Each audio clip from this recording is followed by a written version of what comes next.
The plains stretched out in every direction, wide and quiet, the way only the West could be. Empty fields rolled beneath a cold blue sky, broken only by a few stubborn bushes and the long wooden fence line, marking the edge of Walter Hale's land. Evening light pressed against the horizon, the last streak of orange fading behind distant hills.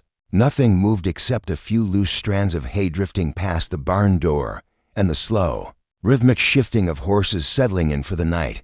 Walter Hale, a retired rancher with a stiff back and hands worn down by decades of work, stood by the corral gate. His gloves were still on, a rope hung over one shoulder, and he carried the kind of tiredness that came from doing every job alone for years. He'd repaired fence posts, checked the watering troughs, cut firewood, chores that had belonged to him and only him for the last decade. He didn't rush. He never rushed. Routine was the one thing that made life predictable, and predictable meant safe from the kind of surprises that had once shattered his world. With a slow breath, Walter rubbed his thumb along the edge of his glove and scanned the hills. No smoke rising from town, no riders moving against the dusk, only the low whinny of a horse adjusting its weight. Safe enough, he told himself. Safe in the only way this wild land ever could be. He stepped onto the porch, boots creaking softly, and pushed open his cabin door. The place was small, but solid stove in the corner, iron kettle on top, a table with 2 chairs though only one had been used for years. His coat hung from its usual peg, and the air smelled of firewood and old leather. Walter poured himself a cup of coffee from the tin pot he'd reheated far too many times today. The cup burned his fingers, but he held it anyway. That little sting reminded him he was still here, still real. He wasn't hiding from the world. He was done with it.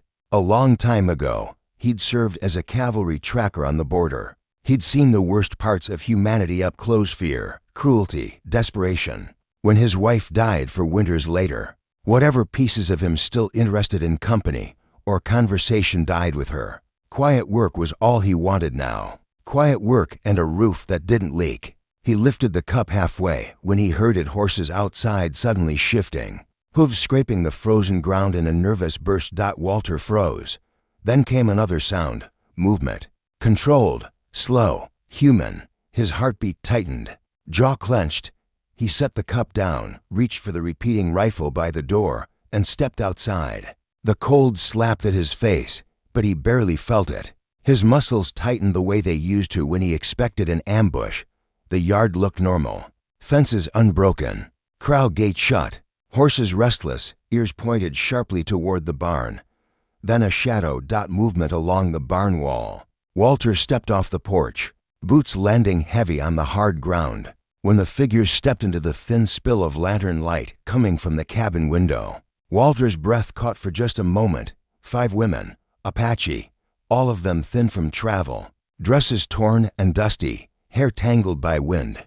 They looked like the road behind them had been nothing but suffering. One held her ribs, another leaned on the woman beside her, and the youngest, maybe 18, hugged her arms tight around herself like she expected to be struck. Walter kept his rifle lowered, but ready. He never yelled, never made quick moves. Panic killed faster than bullets. He scanned them carefully. No visible weapons, no horses, no men nearby. Not raiders, not scouts, just exhausted women pushed far past their limits, people running from something, not toward it. The oldest woman stepped forward, hands visible but not raised. "We walk long," she said, voice rough from wind and cold. "We look for safe place. Need rest." Her eyes didn't beg. They braced like she expected him to deny them. Or worse. Walter knew that look. He'd worn it himself once, walking into towns where the uniform on his back earned suspicion instead of shelter. He could have told them to move on. Most men would have. But he saw cracked lips, torn moccasins, shaking legs, faces carrying fear that had lasted far too long. Something in his chest tightened, old memory trying to rise as guilt. "The barn's clean," he said quietly. "Water by the door, hay in the loft." For a moment, nothing moved. Then the slow, tired nods of people who had learned never to expect kindness. They didn't thank him. Pride wouldn't let them. They just helped each other toward the barn, silent, unsteady, but still standing. Walter stayed on the porch until the barn door closed behind them. Only then did he lower the rifle. And for the first time in years, his quiet world didn't feel so quiet anymore. Walter stood there for a long moment, cold wind crawling up the back of his coat while the ranch settled again. The horses calmed first, snorting softly, the tension fading from their bodies. The night returned to silence, but it wasn't the same silence he'd known for the last decade. This one felt crowded, alive, unpredictable. When he finally stepped back inside, the cabin felt smaller than before, as if the world outside had pressed closer to the walls. He set his rifle beside the table but didn't move far from it. His coffee still steamed, but the warmth didn't settle him the way it should have. His hand trembled slightly when he picked up the cup. Not age nerves. He wasn't used to unexpected footsteps in the dirt. He wasn't used to strangers crossing his land at night. The quiet life had lulled him into a kind of numbness. And now that numbness felt cracked, underneath the worry, something else waited, something uneasy. Unnamed. He listened. From the barn came no crying, no begging, no whispered panic. Just the faint rustle of hay as tired bodies shifted, settling into the warmth of shelter for the first time in who knows how long. He leaned back and stared at the ceiling, the shadows dancing with the firelight. For years, he'd told himself he owed nothing to anyone. He had survived on his own terms. He didn't ask for help, and he didn't give it. But tonight had challenged that belief. He didn't know why the women had come. He didn't know what danger followed them. But he had made a choice, and choices had weight. Morning arrived earlier in his bones than in the sky. Pale gray light pushed through the cabin shutters, tentative and cold. Walter woke the same way he always did before dawn, but something in him felt different. For 10 years, silence greeted him every morning. Today, he heard the horses shifting outside, and beneath that, faint movement from the barn. Life, unsteady, uncertain, but present. He sat on the edge of his bed, boots waiting at his feet, coat draped over the chair. His chest felt tight, not from work, but from the unknown. 5 strangers slept on his land. 5 people he didn't understand or trust yet. He rubbed a hand over his face, let out a slow breath, and stood. Routine mattered. Routine kept the mind steady when the future didn't. He stepped outside into the biting cold. Frost clung to the grass. The sky looked washed out, pale blue and undecided. Halfway to the barn, he paused. The loft door was cracked open. Smoke drifted from a small fire pit built just outside. Controlled and careful, not wasteful or reckless. A sign of thoughtfulness, not desperation. 4 of the women crouched close to the small flame, warming their hands. The youngest leaned against the barn wall, rubbing her ankle carefully. The one who had cradled her ribs the night before moved stiffly, pain etched into every slow motion. The 5th woman Walter noticed her first, the one with the long braid and sharp, watchful eyes. She stood by the water bucket, dipping a rag, wringing it out with practiced hands. She was alert, but not panicked, hurt, but not helpless. When she lifted her head and met his gaze, something steady passed between them, not trust. Not yet. Recognition. Survivors recognized survivors. Walter nodded once. She didn't look away. Then she turned back to cleaning a shallow scrape on another woman's arm. Questions formed in his mind, questions he knew any listener would be asking too. Who were these women? Where had they come from? Were soldiers chasing them? Were they hurt worse than they let on? Would more danger appear on his land? He didn't ask any of it aloud. Instead, he pointed his chin toward the pot over the fire. You cooking something? The oldest answered without lifting her face fully. Boil corn. You have food. We not take without asking. Walter's jaw tightened. She wasn't wrong. He did have food, plenty for one man. They had almost nothing. And still, they were cautious, not begging, not assuming. He knelt by the barn door, checking the horse feed. Full. The water bucket was nearly empty, but not spilled or wasted. Every action they made was controlled, deliberate. People who wanted handouts didn't behave like that. People used to hardship did. You can cook in the cabin if you want, he said quietly. Stove's warmer. The youngest flinched, unsure. The woman with the limp shifted painfully. But the oldest met his eyes, steady and unreadable. We stay here, she said. Barn is safe, he didn't argue. Safety was something only survivors measured. He lifted the heavy water bucket and walked it to the well. On the way back, he thought about something the night hadn't answered. They didn't wander this far by accident.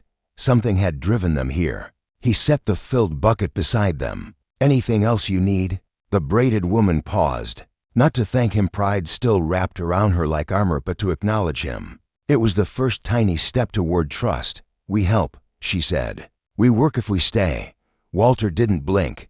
People who wanted to take didn't offer labor. "Fences need checking," he said. "Wood needs splitting." The women exchanged glances, not dread, not fear, but readiness, work they understood.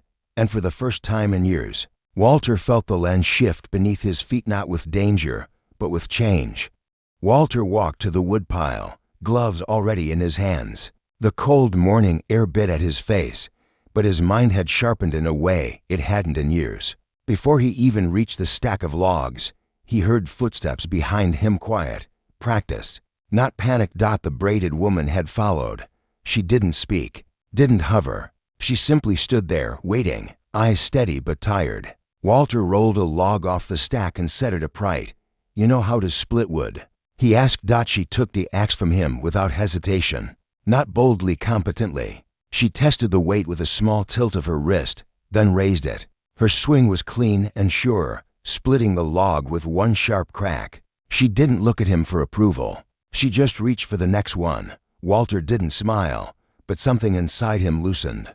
He pulled on his gloves and began stacking the split pieces beside her. Each time he lifted a new log, she matched his pace, breathing steady despite the exhaustion buried deep in her bones. Back near the barn, 3 of the other women carried ropes and a bucket toward the fence line.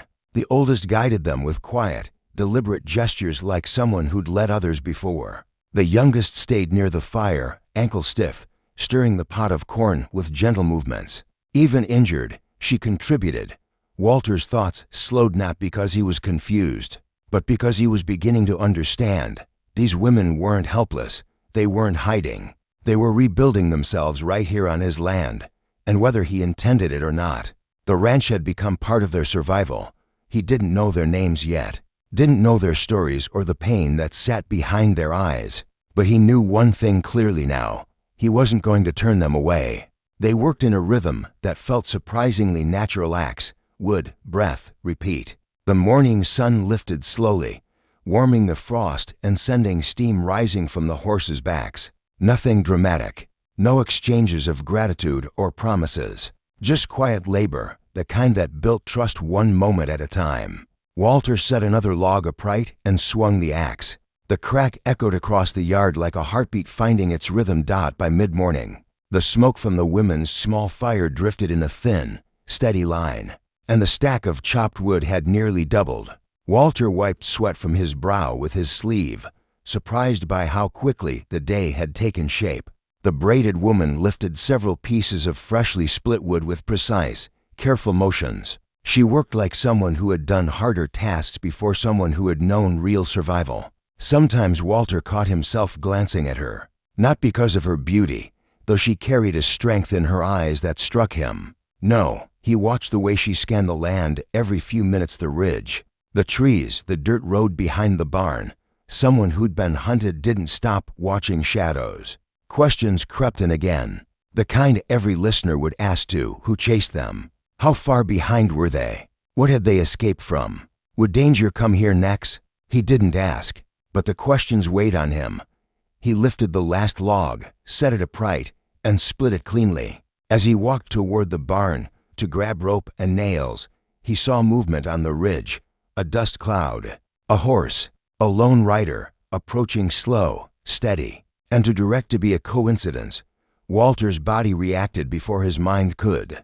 Muscles tightened, breath locked, hand ready to reach for the rifle leaning inside the cabin. Just one rider, coat dusty, saddle worn, rifle strapped to his back. Not military. Not someone from town, not someone Walter recognized. The women saw him too. Their reaction was instant: fear, tension, muscles locking, breaths catching. The oldest woman shielded the limp girl. The shy one vanished behind the fence boards. The youngest grabbed the older girl's sleeve. Only the braided woman held her ground. She watched the rider with the same alertness Walter had.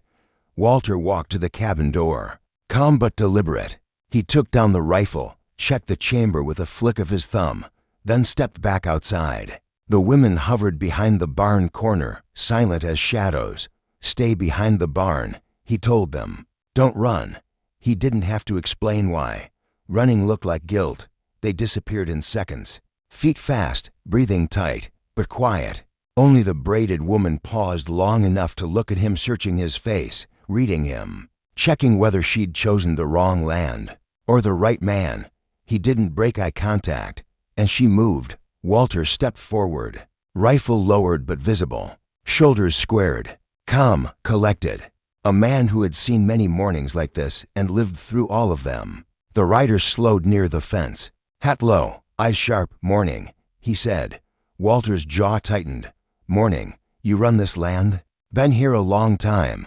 The rider's gaze drifted across the yard, reading every detail: the fresh-cut wood, the smoke from a fire too small for one man, the movement he thought he saw near the barn. Then he said the words Walter had been bracing for. "Saw movement from the ridge. Looks like you got company." Walter didn't flinch. "Wild animals wander near sometimes." The rider shook his head slightly. "Didn't look like animals." A cold wind passed between them. The rider leaned forward in his saddle. "Town sheriff says a group of Apache women ran from a holding camp up north. Slipped past soldiers. Town stirred up about it." His gaze sharpened.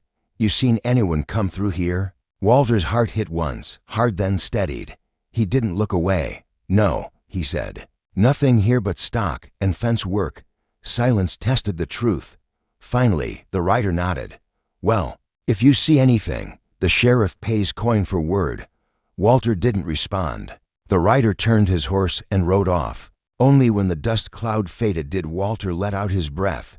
Behind the barn, 5 pairs of fearful eyes waited for his answer. The moment the rider disappeared beyond the ridge, the women stepped out from behind the barn one by one, cautious, shaken, but still holding themselves together with the kind of discipline only fear could forge. Their eyes searched Walter's face first, reading whether danger had passed or whether it still clung to the air. The braided woman approached slowly. Her throat moved as she swallowed, her gaze steady but guarded. "You lie for us," she said softly. Walter slid the rifle onto his shoulder. "I told him what needed saying. You risk trouble," she added, voice low. More statement than accusation. Walter shrugged. "I've seen worse trouble than one rider." Her eyes softened, not in gratitude, but in recognition. She had known men who turned their backs. Now she'd seen a man who didn't. One of the younger girls whispered something in Apache, voice trembling. The oldest woman placed a hand on her cheek to calm her. Walter cleared his throat. "You all right to keep working?" The braided woman nodded once. "We work. We stay hidden if riders come." "Good." Walter set the rifle inside the cabin door and returned to the yard. The women followed him, slower now, scanning the land with new caution. The threat was gone for the moment, but fear took time to loosen its grip. He swung the axe again, splitting logs. The rhythmic impact steadied him. The women moved through the yard with renewed purpose, gathering tools, feeding the horses, checking the fence line. Even after the fear, they worked. Work kept fear from turning into panic. Work meant life kept moving. By late morning, the yard had regained its quiet rhythm. Walter chopped wood. The braided woman stacked it. Sonny and Chal, he still didn't know their names yet, checked the fence line with ropes and nails. Noli swept the barn doorway. The youngest girl stirred the pot of corn over the small fire, her injured ankle resting on bundled straw. The ranch, once silent, now felt lived and occupied by people who understood hardship and moved forward anyway. Walter paused to test a loose fence board, hammered a nail firm.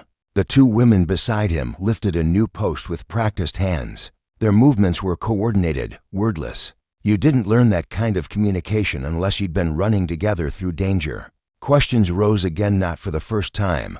Had they been held in the camp long? Did others escape with them? Were they expecting more to come?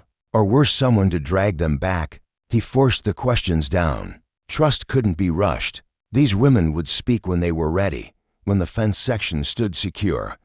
He stepped back. "That'll hold." The older woman, breath heavy but posture proud, nodded. "Good fence, strong." The younger girl leaned against the post, easing weight off her ankle. Walter crouched beside her. "You twisted it running?" he asked. She hesitated, looking to the older woman for permission. When the nod came, she whispered, "Soldier horse kicked at camp." Her fingers pressed around the swollen ankle. "Still walk. Just slow." Anger burned in Walter's chest, quiet but fierce. He'd seen too many wounds like this in the past. Too many stories like hers. "We'll wrap it tonight," he said. "I have cloth and salve." Her eyes flickered wide in surprise, then softened. She nodded, small but grateful. By the time they headed back toward the barn, evening clouds drifted in, pulling long shadows across the ranch. Chickens clucked near the coop. Wind tugged dust along the ground. Smoke curled from the cabin chimney. The braided woman carried small logs to the porch, setting them neatly by the door. When Walter approached, she studied his face, first checking for regret, caution, or change. He nodded toward the cabin. "I'll bring the bandage out." Her eyes softened, just a shift, but noticeable. Not gratitude exactly. Trust starting to take shape inside.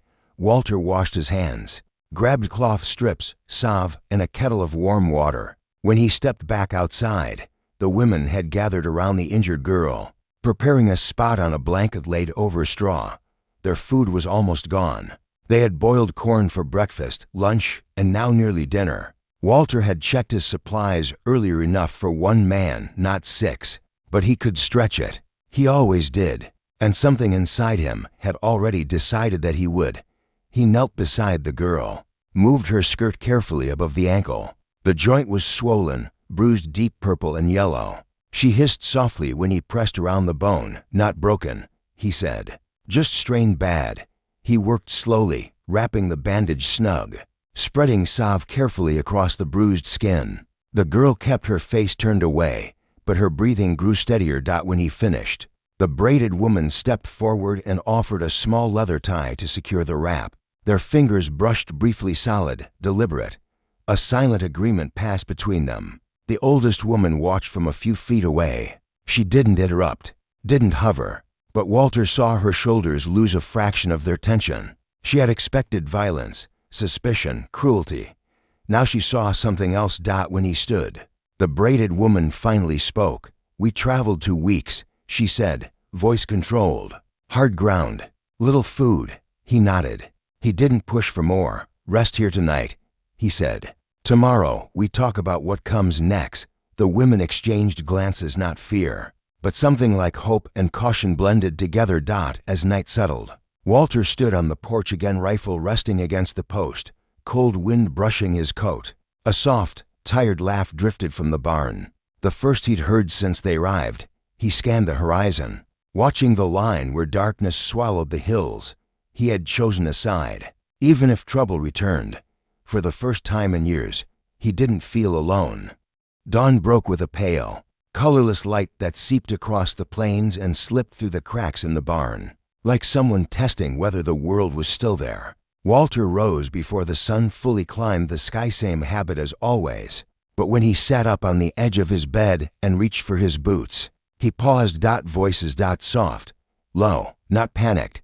He wasn't used to that. He stood, pulled on his coat, and stepped outside. The cold hit him first, a hard bite that settled in his lungs. Snow hadn't come yet, but winter was close enough to feel. Frost clung to the grass like ice-dusted lace. As he walked toward the barn, he took in the sight quietly. The women were already awake. The older woman, steady, tired but proud, was stacking firewood behind the cabin. The shy one cleaned the cook area near the barn, sweeping ash and dirt into neat little piles. The youngest, her ankle wrapped the night before, sat on a blanket sorting dried beans with careful fingers, every movement slow but determined. And the braided woman, always alert, had already brushed and watered the horses. Her hand moved across a mare's neck with practiced calm, steam rising from its breath in the cold air. Walter stopped on the porch and just watched. They weren't waiting for permission. They weren't hiding. They weren't quietly planning to run. They were working, building something, for the first time. His land didn't look abandoned. It looked lived in. It looked cared for. He stepped down from the porch, boots crunching frost. The braided woman didn't startle when she noticed him. She simply turned and nodded once. He nodded back. A simple acknowledgement, the closest thing to a good morning between two people who had learned to speak more with caution than words. "Coffee's on," he said. "We come after we feed horses," she answered. "You're up early," he noted. The braided woman didn't smile. Not safe to sleep long when hunted. It wasn't fear in her voice, it was habit. A truth carved into bone. Walter didn't push. He understood. Inside, he poured coffee into 6 tin cups, dense and all, and set them on the porch rail. Then he ladled hot water into a pot of soaked oats. Simple food, but enough. The women gathered slowly. They didn't crowd him. They didn't linger too close. They moved with respect of his space, of each other, of survival itself. They waited for him to sit first, not because they saw him as an owner or leader, but because trauma had taught them to read power before comfort. Once he sat, they followed. They ate quietly at first, but the silence wasn't tense anymore. It was shared, comfortable even. A new kind of quiet replacing the old, hollow one that had haunted Walter's mornings for years. The youngest held her cup in both hands like she was absorbing warmth for the first time in days. The shy one studied the cabin walls as if memorizing them, shapes, lines, corners, like she expected this place to matter. Finally, Walter spoke. "What happened at the camp?" Everything stopped. Not with fear, just heaviness. A pause made of memories best left buried. He didn't stare at them like a man demanding answers. He waited, calm, patient. The older woman looked into her cup. "Men came," she said slowly. "Soldiers say we move again, farther, to new place. Already lose family before. Women left only. We run." In night, the silence that followed wasn't empty. It was full of names, lost voices, burned paths, and grief left unspoken. Then the braided woman added, "Men chase us 2 days." Her fingers tapped once on the wood rail, measured, marking time. "Lose them near river. Think they follow again soon." Walter understood immediately. They hadn't come to his land by chance. They'd come because they saw firelight, horses, and hope. Thin as it was, he took a long drink of his coffee, letting the heat settle deep in his chest. "Could have been the wrong land," he said quietly. The braided woman met his eyes without hesitation, but wasn't. He didn't answer. He didn't need to. He stood, wiping a hand across his coat. "We've finished the fence today. Check the well pump. If winter hits early, we'll need the water ready." He said we. Not I, not you, we. They all noticed. As he turned away, the braided woman finally offered something he didn't expect. "My name Adley," she said. "Means clear path." Walter blinked, caught off guard. She hadn't shared anything personal before now. Her name wasn't just an introduction. It was trust. He nodded once. "Walter Hale." One by one, the others spoke, soft voices, fragile but brave. "I am Noli. I am Sani, Chala, Minna." They had names. They had histories. They existed before fear and now again after it. Walter cleared his throat. "Good," he said quietly. "Names. Names are good." Adley tilted her head slightly. "You had wife." Walter stiffened. "Not from anger, memory." "Yes," he said. "A long time ago." "You loved her," Adley said, not as a question, but as truth. "Yes," he whispered. "Her spirit see you still." The words didn't sting. They settled, warm, heavy, honest. Before the moment could sink too deep, Sani straightened. "We work," she said, shifting the energy away from sorrow. Walter nodded. "We work," and just like that, they rose together and the day moved forward. But something had changed. Names shared, truth spoken, loss acknowledged. The ranch was no longer just Walter's. It was slowly becoming something else, something alive. The next day rose with a thin winter sun, the kind that brightens the land without warming it. Frost still clung to the trough edges, and the ground crunched stiff beneath their boots. Walter stepped outside first, coat collar high, scanning the ridge lines out of habit. He'd been doing that for years, but now his eyes searched for more than wandering cattle or loose boards. He searched for anything that might threaten the people resting behind him. The cabin door creaked. Not fear this time, routine.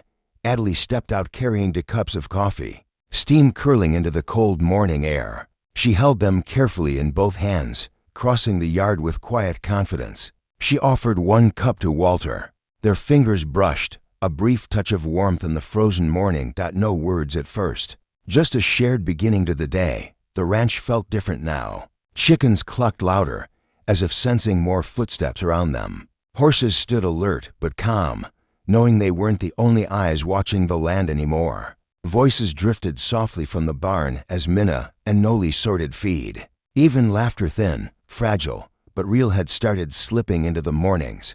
People listening to a story like this would ask the big questions. Were the women planning to stay for good? Would soldiers return? Could Walter defend this place if the town turned against him? There were no answers yet, but one truth had taken root. They weren't just hiding here. They were building something to. Walter sipped his coffee. We should patch the roof, he said. Snow's coming sooner than it looks. Adley nodded. We help. There was no hesitation. She didn't ask if she should. She simply accepted the work as hers too. She fetched the ladder from the shed, nails from the toolbox, and steadying the ladder with one hand. She looked up to Walter for the first task. He climbed, hammer in hand, while she braced the rungs below him. It felt natural, practical even, to people working a job that needed doing. A little ways off, Sonny and Chala crouched near the cabin wall, digging into the soil with sticks and bare hands. Curious, Walter climbed down and approached. What are you doing? He asked. Sonny held up a handful of tiny speckled corn kernels. We plant food, she said simply. Winter coming. Better to give Earth work too. Walter blinked. He hadn't planted anything since his wife died. He lived on stored goods, dried meat, root cellar provisions, enough for 1 man, not 6. Chala brushed dirt off her palms. You have seeds, beans, squash. We stretch food. Her tone wasn't pleading. It was capable, confident, planning ahead. Walter nodded toward the cellar door. Root cellar. More inside. Chala grinned faintly, a quick flash of joy, gone as fast as it came. Then we not starve, she said. Blunt, but honest. By midday, repairs were well underway. Walter hammered new shingles onto the barn loft while Adley handed boards up from the ladder, steadying it with a sure grip. Below, Minna practiced walking without favoring her injured ankle. Slow steps across the yard, using fence rails for balance. Noli swept dust and hay into a neat pile outside the barn door. Sonny and Chala cleared patches of soil, shaping tidy planting rows despite the cold biting at their fingers. Questions would linger for listeners. Would the town come looking? Would anyone else ride through? Could trust really hold?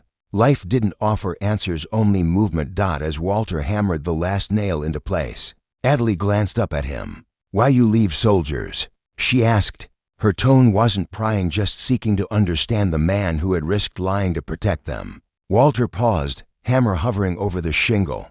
The memories he kept locked behind years of silence rose like ghosts. Orders shouted through dust storms, people forced into camps, faces filled with despair. Not war. I saw things, he said quietly. Things I won't do again. Adley held his gaze, steady and calm. Then you not like men who came after us? No, Walter said. I'm not that man anymore. Good, she replied. We not run from here then. Walter blinked. She wasn't asking permission to stay. She was declaring it. Before he could respond, a shout tore across the yard. Mina's frightened cry. Walter turned fast, boots hitting the roof edge hard as he pivoted. A dust cloud crested the ridge. A rider fast this time, direct, inside. Walter barked. Not panic. Command. The women moved instantly, instincts honed by fear. Sonny pulled Minna behind the shelter of the hay bales. Noli ducked behind the barn door. Chala grabbed the butchering knife, not to run, to stand ready. Adley remained under the ladder, watching Walter with sharp eyes.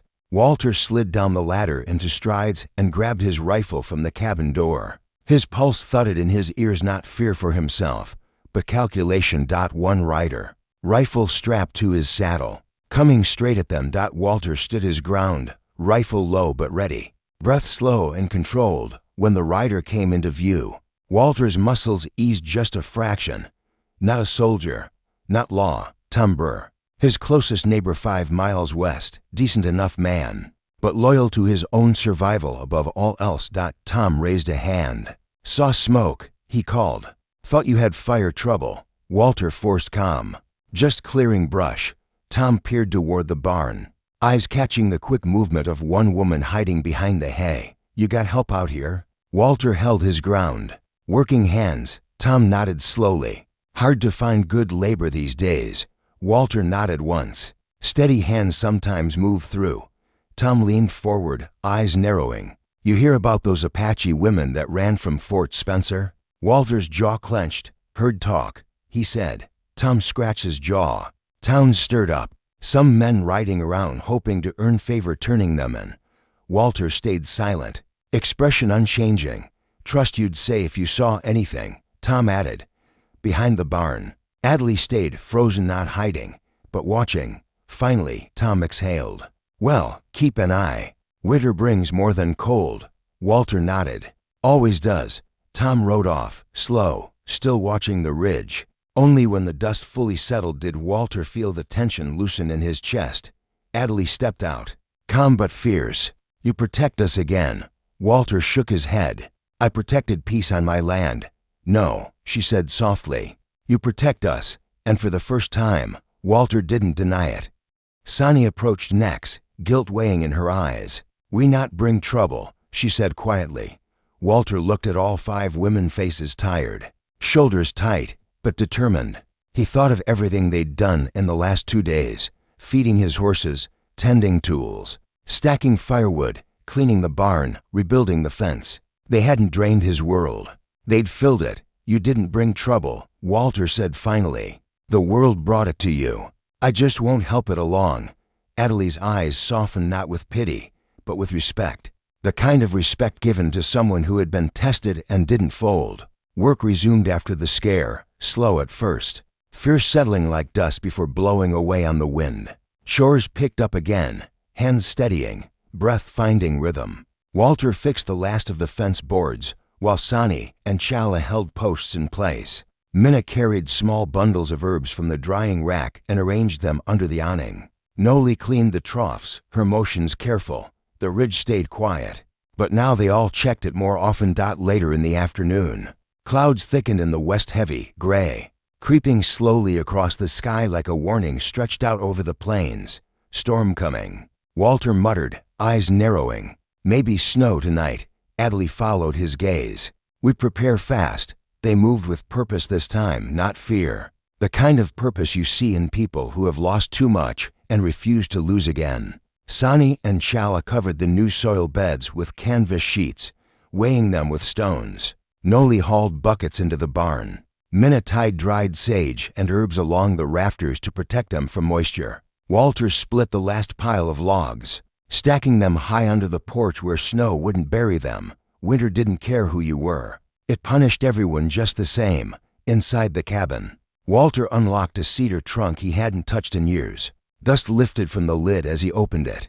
Inside lay 2 revolvers, extra cartridges, a cavalry knife, and a second rifle. He stared at the weapons for a long moment. He'd promised himself he'd never pick them up again, never be that man again. But danger wasn't slowing down, and Winter wouldn't stop it. He wasn't preparing for war. He was preparing to keep a promise he'd never spoken aloud.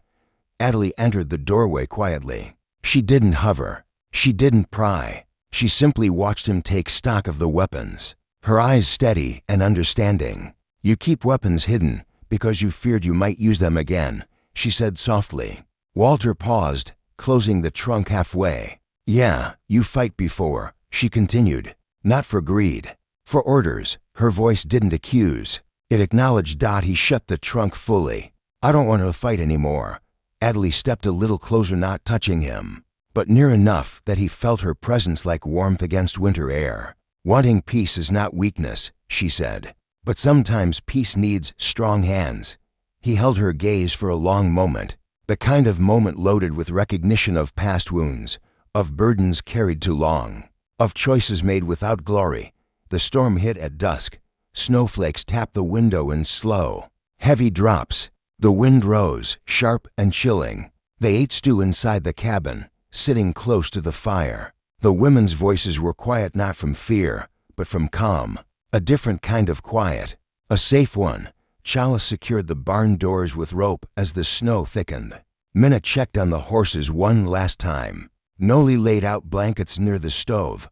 Adley stood by the window, watching the storm. Walter joined her, shoulders brushing. She didn't move away. "You lost more than wife," she said quietly. "You lost place in world." Walter stared at the swirling snow. "I made my world small. Easier that way. You made it lonely too," she replied gently. He breathed out, slow. Figured loneliness was the price. Adley turned to him, expression serious. "You do not pay alone anymore." The words landed heavier than the snow outside. Not romantic, not dramatic, just true. When the others settled for the night, some in the barn, bundled under blankets, some near the fire, Walter stepped outside with a lantern, walking the yard as the storm deepened. Snow gathered thick beneath his boots, wind stinging his face. He wasn't walking to feel alone anymore. He was walking to protect a home that now held more than just him. Halfway across the yard, a shape flickered near the tree line. A shadow too tall to be a bush, too still to be an animal. His blood tightened. He lowered the lantern, squinting into the snow. The shadow shifted, then froze. "Adley," he called quietly over his shoulder. "Stay inside. Tell the others to keep lights low." Her voice floated back, steady. "You see someone?" "Not sure." "Then I come." "No," he said firmly. "Stay with them." A pause. A breath. Then she whispered, "We do not leave you alone." He didn't turn around, but something warm pushed through the cold at those words. He kept his eyes on the ridge, rifle raised. The storm thickened. The shadow dissolved into blowing snow or slipped away, unseen. But Walter didn't assume safety. Not anymore. He stood there until the cold bit deep through his coat. Then he finally lowered the rifle. Tonight, danger would wait. But tomorrow? Tomorrow would bring answers. When he returned inside, Adley stood near the door watching him, reading him, steady as ever. He set the rifle down. She nodded once. No fear, no question, just partnership. They sat near the fire, shoulders almost touching, watching the storm rage outside. To people who understood that peace wasn't an empty night. Peace was the storm and someone choosing to face it beside you. Snow piled through the night, thick and heavy, burying fence posts up to the rails and softening every sharp line of the land. By morning, the ranch looked swallowed by winter white stretching all the way to the horizon. Sky dark gray and promising more to come. Walter stepped outside first, boots sinking deep, breath clouding the cold air. It was the kind of morning that made sound itself freeze. Inside the barn, he heard the women waking, soft voices, quiet movements, careful as always. Adley emerged next, blanket around her shoulders, breath rising in delicate clouds. She paused beside Walter, taking in the snow-covered fields with steady eyes. Listeners would wonder, could they survive a storm like this with limited supplies? Would hunger come next? Was danger still hiding behind those walls of snow? Or would the world outside turn against them before winter even passed? Walter brushed snow off the top rail. "We need to shovel paths, bring in more hay, clear the ice from the trough. Horses won't drink if it freezes over." Adley nodded, expression alert. "We work fast. Snow not stop long." They divided tasks naturally, as if they'd lived together for years instead of days. Walter and Adley shoveled paths from barn to cabin. Sonny and Chala hauled hay bales inside and laid down fresh straw. Noli checked the loft, making sure the weight of snow wouldn't collapse the roof. Minna gathered blankets and jars of herbs, inventorying what little they had left with the precision of someone who'd survived scarcity too many times. By midday, the barn glowed warm again, and the cabin chimney poured steady smoke into the frosty sky. They had beaten the first edge of winter. Inside the cabin, Walter poured hot water over coffee grounds. Steam filled the room, mixing with the smells of leather, wool, and snow-dampened hair. The women gathered around the stove, rubbing cold from their hands and shaking snow off their skirts. Walter sat with them this time, not apart. The room felt smaller, warmer, fuller, lives overlapping, breath settling into shared rhythm. Adley looked across the table at him. You watched land last night, she said. Shadow on ridge, Walter nodded. Could have been a branch. Could have been someone checking the place. You think soldiers find trail again? He stared at the fogged window. If they do, it'll be soon as the snow clears. The room stilled not fear, but resolve thickening the air. If that happens, Walter said, we don't hide. We stand. No one argued. No one broke. Chala straightened first. We run long time, she said. Tired of running, Sonny nodded. Better to hold ground than lose feet in snow. Minna hugged her blanket tighter, but lifted her chin. We not go back. It wasn't a discussion. It was a truth. Walter knew it too. His ranch wasn't just shelter. It had become their line in the snow. And if anyone came to drag them away, they wouldn't leave quietly. And he wouldn't stand aside. We'll need more food before the snow deepens, Walter said. I'll ride into town in a day or two. The reaction was immediate, shoulders tightening, breaths halting. Not because they doubted him, but because town meant danger. Rumors, stares, threats. You go alone. Adley said that double quotes yes. You return? Her voice didn't tremble. It weighed the honest possibility that he might not. Walter met her eyes. I come back. Her shoulders eased, just a fraction. He added quietly, this land isn't just mine anymore.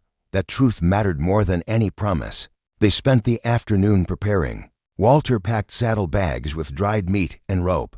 Adley sharpened knives and checked barn doors for gaps. Sonny and Chala sewed thicker wraps for Mina's ankle. Noli portioned food into jars, stretching what little they had so nothing spoiled. That evening, they ate stew together, simple, warm, filling. Walter sat nearest the door, habit shaping his posture even now. Adley sat beside him instead of across. The others gathered around the stove, comfort settling slowly over a world once carved by fear. Minna finally asked what lingered on every mind.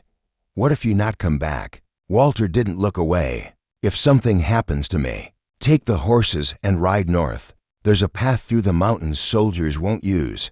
It leads to Cheyenne land. They'll take you in. Sonny swallowed hard. And leave here? Only if you must, Walter said.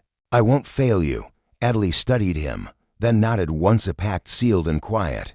Night draped itself over the ranch again. Walter stepped outside, rifle leaning by his leg, snow crunching beneath his boots. The cold bit deep, but he didn't feel alone. Footsteps approached behind him. Adley stepped beside him, blanket around her shoulders. You protect place like heart. She murmured. Walter exhaled. Never thought I would again. You did not break, she said. You rested. Now you stand. He turned toward her. Feels different. Standing with someone. Adley didn't answer. She simply stood close, warmth shared in the biting cold. Tomorrow, he'd ride into town. Tomorrow brought danger. Tomorrow could test everything. But tonight was quiet. Not empty. Not lonely. Just quiet, the kind you share, not fear. The lantern glowed warm behind them. Snow drifted softly. The ranch, once a place of survival, felt like a place to return to. Walter wasn't alone anymore, and neither were they.